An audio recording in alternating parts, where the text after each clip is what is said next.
The other thing, too, is what I'm going to tell you. I'm not asking you if you're part of a Wiccan tradition or a Druidic tradition or any kind of religion. I'm not asking you to leave your religion for 6 weeks, because I wouldn't do that. I wouldn't do that myself, so I would never ask you to do that. But what I am asking you to do is for 6 weeks, leave all deities alone, because we're going to be dealing with them as pure abstract concepts for these 6 weeks. So you're not going to call on Bridget, but you're more than welcome to, when you're doing work, you can call on the principle of beauty, of perfect or divine beauty. That's fine, but you're not calling it Bridget. We're getting rid of any personality of deity just for 6 weeks. You can go back to them later. You'll notice when you go back to your tools and your deities later, they become very powerful for you because they're put into the right perspective. They're no longer something that is superstitious. And that's really what we have to do for this 6 weeks. All of your superstitious beliefs about magic are going to get thrown away and gone for good, because superstition always will put a wrench in your work. So there's nothing superstitious about real magic. Okay, so you instead of calling on one of the angels, like maybe instead of calling on Gabriel, you can call upon divine love or perfect love. Whatever. You can call upon anything as a pure abstract principle, but not as a deity. Just for 6 weeks. I'm not telling you that this is a forever thing. This is a training tool. We're getting rid of any kind of training wheels. Okay? So again, it's only 6 weeks. You can do it. Anybody can give up anything for 6 weeks. And I'm not doing it because I want you to sacrifice. I'm doing it because I want you to access the true power, not the symbol. Make sense? Anybody have any questions so far?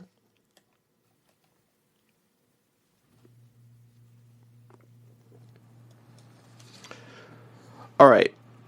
So the only tools that you will be using are, you can use paper and pen, obviously. I want you to keep a journal. So that's fine. You can still use your magical diary, or you can make a special one or whatever. And if there's any kind of exercises or anything that we're doing written wise, you can use them, whatever you want. But paper and pen, we're going to be using, definitely. And occasionally there's going to be some exercises that will be helpful if you still use a mirror. And I don't care if you use your consecrated mirror or not. If possible, put that away and just use the bathroom mirror. Or some mundane mirror. Okay, get used to not having anything special, because that's going to be fun for you. This is like real old timey witchcraft before Wicca was a thing. All right, and then. And when you do write anything out, you're going to be just using your own native language and alphabet, not any magical scripts for this week. You can go back to them later. Back to them in 6 weeks.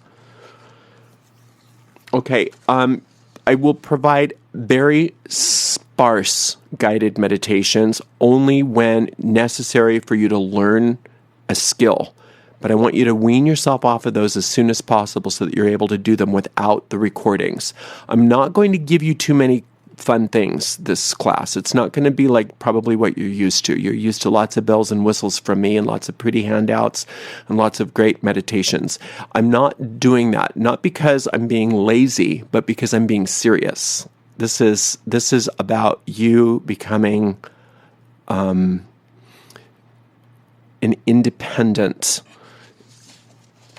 powerful witch or magician or whatever you want to call yourself. Okay? Like I said, if you find this too difficult, just listen in, read the handouts, look at the homework, and start it later when you are ready. You might want to just go back and refresh some of the beginning or intermediate materials that I've put out or other trainings that are similar. That's fine. That's why I didn't want to make a Witch's Primer or Beyond the Basics 1 a prerequisite for this class, because I know that there's people from other trainings that have had some, other trainings that were just as effective, and so I didn't want to, make it seem like, oh no, you got to take my classes, because I'm not like that. All right, so one of the first things you're going to do this week is you're going to be reviewing and updating your goals. So if you took the Beyond the Basics course, it was very kind of detailed, and you might want to pull those notes out. If you didn't take that class, at least write down what some of the things that you want to be, some of the things you want to do, and some of the things you want to have. Just write some of those things out so that you're getting clear on what you want to work on.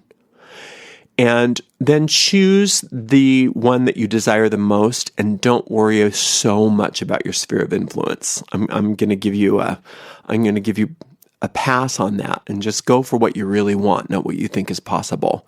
But you have to really, really want it, because if you really, really want it, then your superconscious mind put that desire in there in order for you to take notice so that you could achieve it. So if you really do want it, then it's really, really possible. Okay? And with real magic, with powerful magic, there is no such thing as big and small, really. There's no such thing as hard and easy, because it's just magic. So just because the world says, oh, well, that would take years, it's not necessarily the case. It doesn't have to take years. It could be very quick.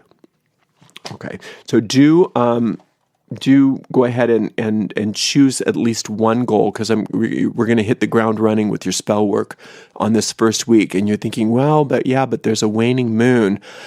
Guess what? We don't care for 6 weeks what phase the moon is in. So it doesn't matter. There's no banishing in this course. You're not doing any banishing. You're just doing getting.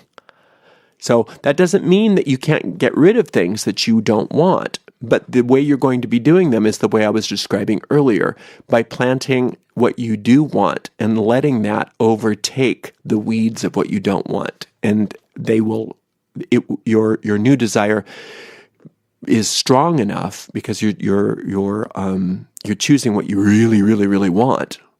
So that new desire is so strong that it will kill away anything that stands in its way, and you won't have to worry about banishing.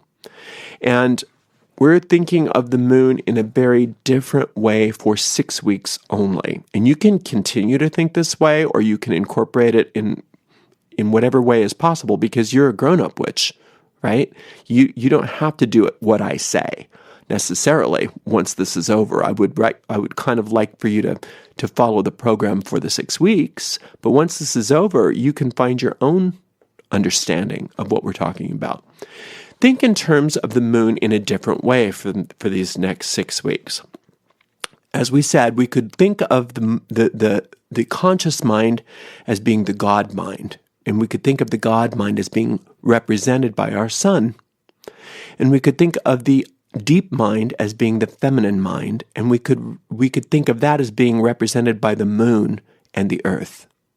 Because we know that the moon and the earth are linked, as we've discussed just moments ago, in regards to how they're linked with the tides and with menstruation and with birth and all things feminine, of which we all have equal participation in all things feminine, regardless of our physical genitalia. And we also have, just, while we're on the topic of that, this is why if people understood this, nobody would have a problem with transgender community at all, because it's just like, it doesn't matter.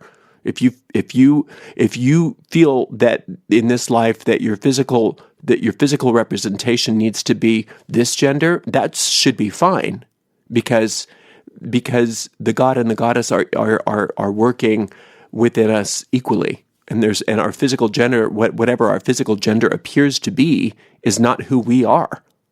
So if somebody wants to move into an opposite gender in regards to how they're physically expressing themselves in a life or part of a life or a day, it wouldn't matter for people that understood how the universe is set up, because there would be it would be celebrated. And Anyway, I don't want to get off on a political tangent, but it's just transgender people are kind of at the forefront of whether they realize it or not, at the forefront of showing humanity what the truth about the magical truth is, and what's really possible. And a lot of them don't even realize that's what they're doing, I don't think. Some do, and some don't. Anyway, I won't go into that. Okay, so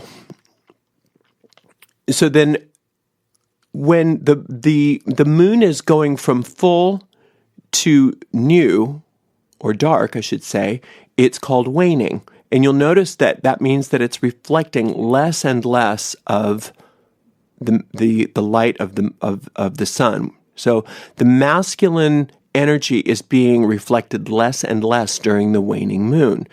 And we could think of that in terms of tides of consciousness as being, our minds are moving from being focused on the conscious mind to being focused on the deep mind, or that the God mind is becoming more internalized into the goddess during the waning moon. And during the waxing moon, the tide is moving out the other way, where the God conscious mind is becoming that which is in the deep mind is becoming more accessible to the conscious mind. The tide is coming out from the deep mind into the conscious mind during the waxing moon, and is moving back in from conscious to deep mind during the waning moon. And that's just something that you're not necessarily going to be working with that magically. Like I said, there's absolutely no stipulation as to timing this 6 weeks. No day of the week, no moon phase. You can work on the dark moon. I don't care. It all works. Okay, we're taking all of that out. All of it. You're growing up. But think in terms of how your magical cycles ebb and flow like the tides, or that you have a type of menstrual cycle, if you will. That's another way of thinking of it. Whatever it works for you, that there's an ebbing and a flowing, and that's a good thing, because that's what's bringing your desires and your energy from one level of mind to the next. Okay, and I'm not telling you that I want you to consciously time things so that they're done in a particular phase of the moon, but just notice through the months how you feel, where your tides are. They may not be exactly as I say. Everybody's cycles are a little bit different. But notice, like for me, when I'm at a full moon, that's the only time I can ever really experience insomnia. My conscious mind is highly active. For me, that's true. Whereas on the dark moon, I could sleep for days, because for the whole 3-day cycle, because my deep mind is so active and my conscious mind is so not active. So that's, for me, that's my cycle, is right on those moons. I've noticed that. I didn't realize it until after because I always noticed that it seemed like one day a month that I couldn't get any sleep, and finally I realized that's on the full moon, So for me, I noticed that that's where my cycles were, and that's how they manifest. Okay. Any questions so far?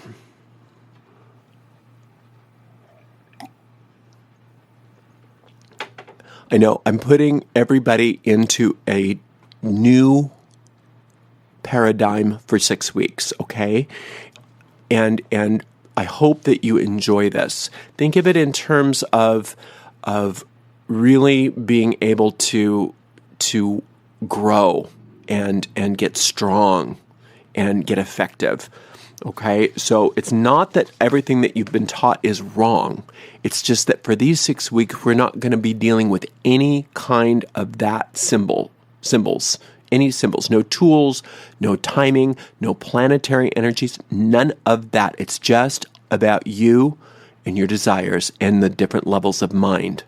Okay, because these are the principles of magic that sometimes are obscured by all of the all of these other magical workings, which have their place. I mean, they're very important. They help to train. They help to train people, especially in their beginning and intermediate phases. They help to train them. They help to give the student of magic different ways of classifying their desires, different understandings of how energies are reflected prismically by things like the planetary energies and the elemental energies and things like that. It can be extremely powerful and helpful, but there's also a point at which it becomes a crutch. And instead of relying on the powers within you, you start relying on all of the tools and all of the symbols, and you forget that all of that stuff is just there as a help, it's not the power. It's not where the power comes from. The power comes from you. Power comes from deep within you. Okay, so you're updating your goals, and you're choosing one to start with. And then we're going to be doing... Oh, you know what? But just put a pin in that too, because I'm going to come back to that when I start talking about how you're going to work your spell. I've already talked just a little bit, but I want to make sure that we understand that I want you to avoid working with any named deity. Okay, so no angels or entities or spirits or anything like that. Even when we work with the elementals later, they're not going to be, in their sort of fairy tale forms of sylphs and gnomes and all that stuff. You can come back to that. It's fun to do that. There's nothing wrong with that. But it's more powerful when you're doing that, when you know what it really means. So even when we're working with elemental energies later on in this course, it's as purely abstract forces, not as, and those forces come from within you, not something outside of you.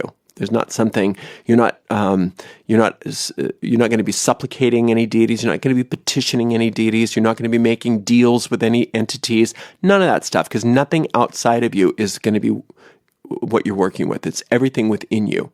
Okay? But what you will discover is that within you is the entire universe. The entire universe is within you, because through that deep mind, you are able to access that superconscious mind, and that superconscious mind is the universal mind, and that universal mind is everything, and it's all power, all intelligence. It knows everything, and that's all right within you right now. Always has been. Nobody showed you how maybe to access it effectively, but I'm going to do my best to do it, and I really want you to succeed. I really want you to get everything you want, because I know as soon as you get everything you want, you're going to want new stuff, and that's how you grow. So we're not about learning how to do without in this world. We're not learning how to suppress our desires because we're not good enough, or that's for other people or whatever. If we have a desire for something, a true desire for something won't go away. It'll always be a burning desire. And if it's calling you that loudly, knocking on your door that loudly, it's your superconscious mind telling you, this is why you came here. You want to do this. This is supposed to be fun. You're supposed to be happy, and you're supposed to get this. Because once you get this, then you can go to the next level of your incarnation, and we would rather you not be stuck here where you are. So your desires are very important, and you need to embrace them. You need to follow them. You need to love them like a lover, or like a mother loves a child. Whatever you need to love what your desires are. You need to love your goals, because they're there. They're sacred. They're not something selfish. They're selfish in the way that they belong to the true self of who you are. And that true self of who you are, it's like what Crowley used to call your true will. If everybody was doing their true will, it would be a very different world, because everybody would be right in their right place. Everybody would be doing exactly what they're supposed to be doing. And like any ecosystem, nothing would be missing. And everybody would be happy. And so many great things would be happening. Somebody was talking to me the other day about how the environment, it's like, it's any, next couple of generations, are they going to have such a horrible time? I said, I don't think that's true. I said, you don't even know. You think the iPhone is powerful? You don't even know what kind of technology is coming out. And it's going to just fix it. It's going to just fix it. And it's going to be like, everybody's going to laugh at our generation as thinking that we were so stupid because, we were not only so stupid to get ourselves into this mess, but we're so stupid to think that we were powerful enough to destroy the earth. And actually, that superconscious mind is going to come through with some technological advancement that's just going to be like, poof, everything's better and everybody's happy. It's just going to happen. Just like cancer is going to be cured, everything's going to be okay. It may or may not happen in our lifetimes, but everything is going to be okay.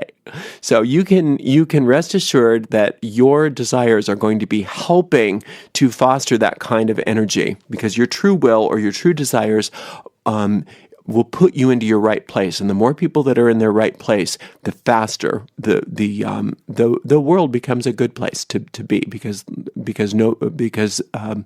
nobody's going to be hurt by you being happy. I promise. Okay. So now we're going to be working with what I call the witch's trance. And I want you to do that. You need to do it every day. Okay, so carve out 10 minutes a day.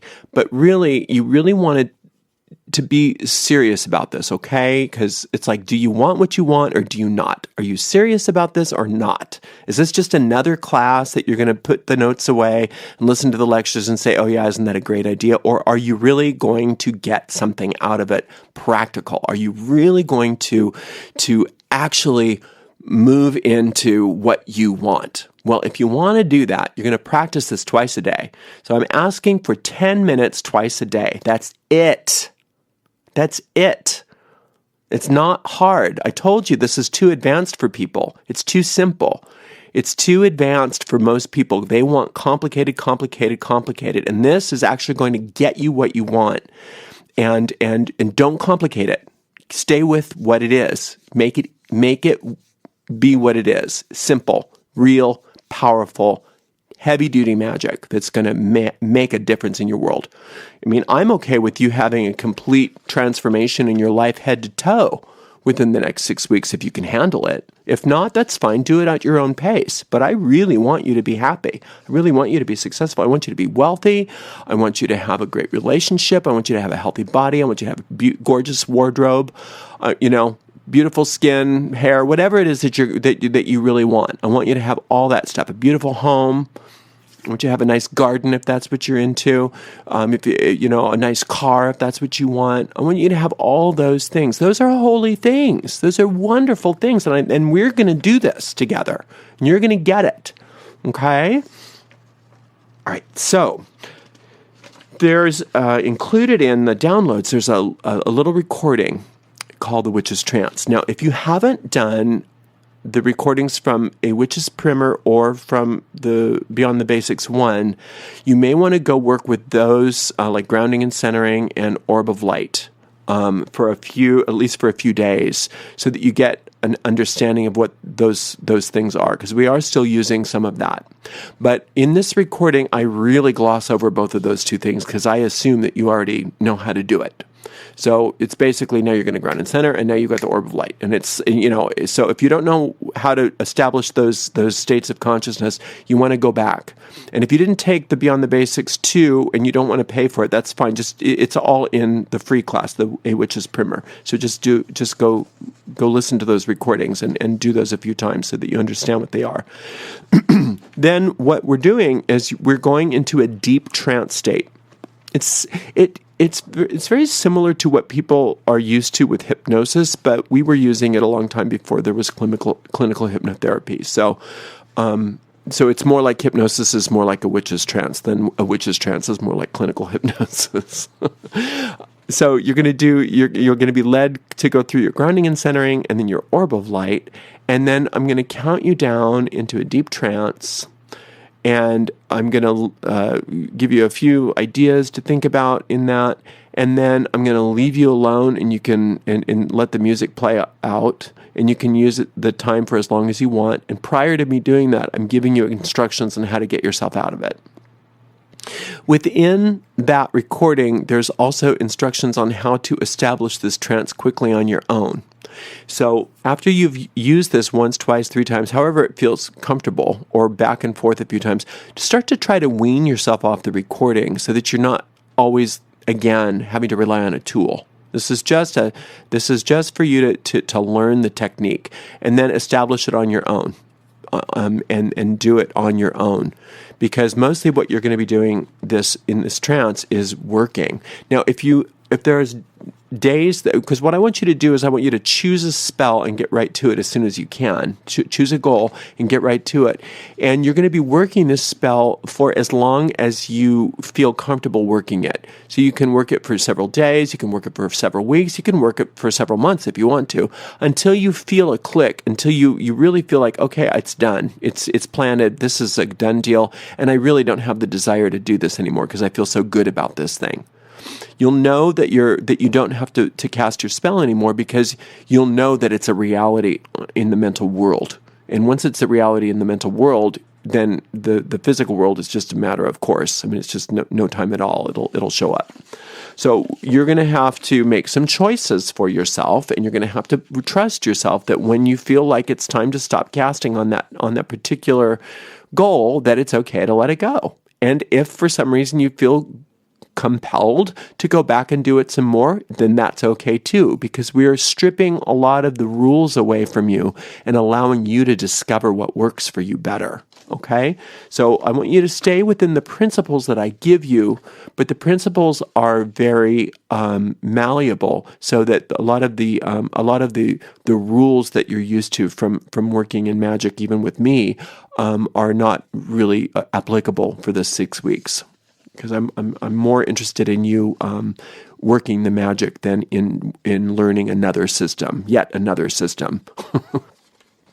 And then you can go back to any system you want, and it'll be much more powerful. So I know I've said this, but it works to repeat myself. Once this class is over, go back to whatever tool, system, all that stuff. You can go back to any of it. It's all wonderful, but you'll notice that it becomes more powerful because you're in charge of your own mind, and you're just using the tools to augment the power of your mind rather than relying on the tools to try to train your mind. So there's nothing wrong with the tools, and I want you to go back to them or not. I mean, it's totally up to you. Whatever works for you. You can be one of those mental magicians or mental witches too, if you want to, where you never have a tool, and there's nothing wrong with that. You can be on a subway and cast a spell if you want to. All right, so I want you to start working in that trance right away and start weaning yourself off from that trance this first week if possible. And like I said, if you don't have much experience with grounding and centering an orb of light as I teach it, you may want to listen to those earlier, more basic recordings just to get a sense of what we're doing. So that way you're on the same page. I want you to carve out a little bit of time every day where you can just contemplate, where you can just, if you want to journal, if you want to just lay back and just hang out with yourself. But I just want you to contemplate these different levels of mind that we're talking about. I want you to think about it. I want you to think, wow, within me is a super conscious mind, and it's capable of running universes. And it's right there, and it thinks I'm just as important as a star. And that, wow, that's amazing. And anything that I want is probably put there because it wants me to follow that. Therefore, if I ask it for help, it knows how to do it. Cool. And I have this deep mind that needs to be trained in order that I can get what I want. And I have this conscious mind that I need to train to stop thinking thoughts that are at odds with what I want, because every time I do that, I'm planting a seed into my deep mind. think in terms of those things. Think how these levels of mind work together. Come up with your own ways of understanding it, you know? You don't have to do it my way, but think in terms of what are these, the levels of mind, and what do they do, and what are their functions, and how is that going to help you? And why is it good to know these things? And just give yourself some time every day, even if it's for just a few minutes, just to contemplate this and to sit with it.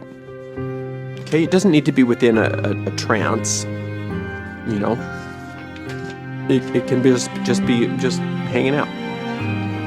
Okay, so any questions on the theory part of this before we get into the nuts and bolts and what you're actually going to do to cast your spells?